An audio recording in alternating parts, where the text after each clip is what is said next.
दोस्तों आखिर क्या हुआ जब महारथी कर्ण अपनी दिग्विजय यात्रा के दौरान द्वारिका जीतने पहुँचे, तब भगवान श्री कृष्ण ने क्या किया? क्या कर्ण और श्री कृष्ण के बीच महाभयंकर युद्ध हुआ था? चलिए जानते हैं। लेकिन उससे पहले यदि आप हमारे चैनल पर नए हैं तो चैनल को सब्सक्राइब अवश्य करें। कहते हैं द्वापर युग के सबसे शक्तिशाली योद्धा स्वयं भगवान श्री कृष्ण थे। वो खुद भगवान विष्णु के अवतार थे। वो अपनी असीम शक्ति से पल भर में किसी भी योद्धा को मार सकते थे। लेकिन क्या आपको पता है, एक बार कर्ण ने द्वारिका पर हमला किया था। जब कर्ण ने द्वारिका पर हमला किया तब भगवान श्री कृष्ण ने क्या किया? कहते हैं एक बार दुर्योधन की सेना को गंधर्वों ने परास्त कर दिया और दुर्योधन को बंदी बना लिया था। तब दुर्योधन के साथ महारथी कर्ण भी थे। तभी कर्ण ने जैसे अपना धनुष निकाला, वैसे ही लाखों की संख्या में गंधर्वों ने कर्ण पर आक्रमण कर दिया और महारथी कर्ण का धनुष तोड़ दिया। उस समय कर्ण के पास उनका साधारण धनुष था, क्योंकि महारथी कर्ण कभी भी अपने विजय धनुष का उपयोग नहीं किया करते थे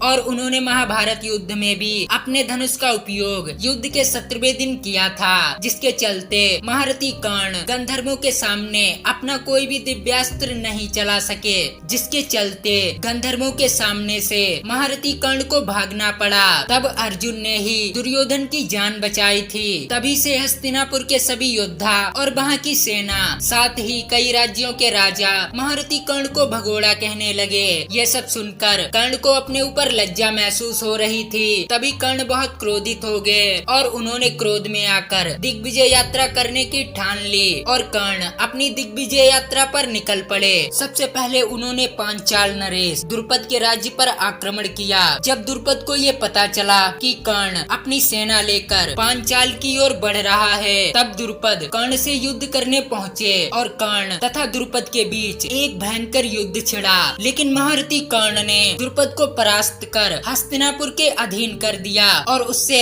सोने चांदी और कर वसूला। कहते हैं महाभारत काल में एक योद्धा हुआ करता था जिसका नाम भगदत्त था। ये योद्धा काफी बुजुर्ग था, लेकिन ये इतना शक्तिशाली था कि इससे युद्ध करने की क्षमता उस काल में किसी में भी नहीं थी और ना ही इसे कोई परास्त कर सकता था। इसके पास असुरी माया थी और भगवान विष्णु का दिया हुआ वैष्णव अस्त्र। लेकिन महारथी कर्ण ने भगदत्त को भी परास्त कर दिया, जिसके चलते महारथी कर्ण को एक वीर योद्धा कहा गया। फिर उन्होंने मगध और छेदी इसके साथ कई छोटे बड़े राजाओं को परास्त कर अपने अधीन कर लिया। अब अंत में द्वारिका की बारी थी। जैसे ही महारथी कर्ण द्वारिका पहुँचे, उससे पहले ही अर्जुन के पिता इंद्रदेव ने बलराम जी को जाकर ये बताया कि कर्ण दिग्विजय यात्रा पर निकला है और वे द्वारिका पर विजय प्राप्त करने इसी ओर बढ़ रहा है। इंद्र की ये बात सुनकर बलराम जी क्रोधित हो गए और उन्होंने कहा, हम हस्तिनापुर की अधीनता कभी स्वीकार नहीं करेंगे। अगर कर्ण ने द्वारिका के द्वार पर हमला किया तो मैं उसको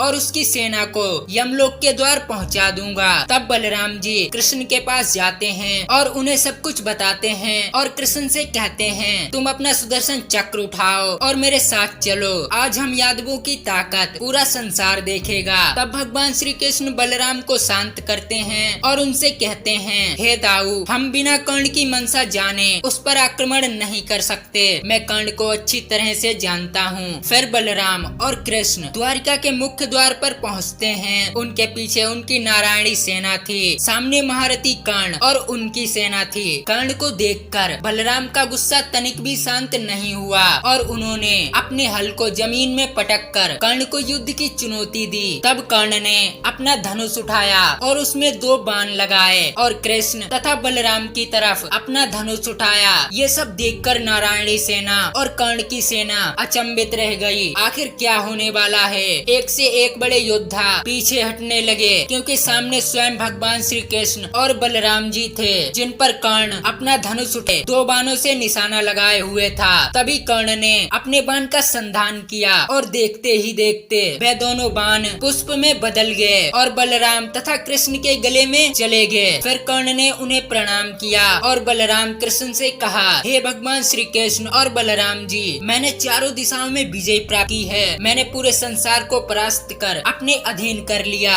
और मैं भला आपसे युद्ध कैसे जीत सकता हूँ, इसलिए आप मेरी मित्रता स्वीकार करें। इस तरह महारथी कर्ण बिना द्वारिका पर हमला किए बलराम तथा कृष्ण को अपना मित्र बना लिया। तब बलराम राम जी का गुस्सा शांत हुआ और वे मुस्कुराए तथा कर्ण के अच्छे मित्र बन गए। तो दोस्तों आज की ये खास जानकारी आपको कैसी लगी हमें कमेंट में जरूर बताएं और वीडियो पसंद आई हो तो चैनल को सब्सक्राइब करके बेल आइकन अवश्य दबाएं।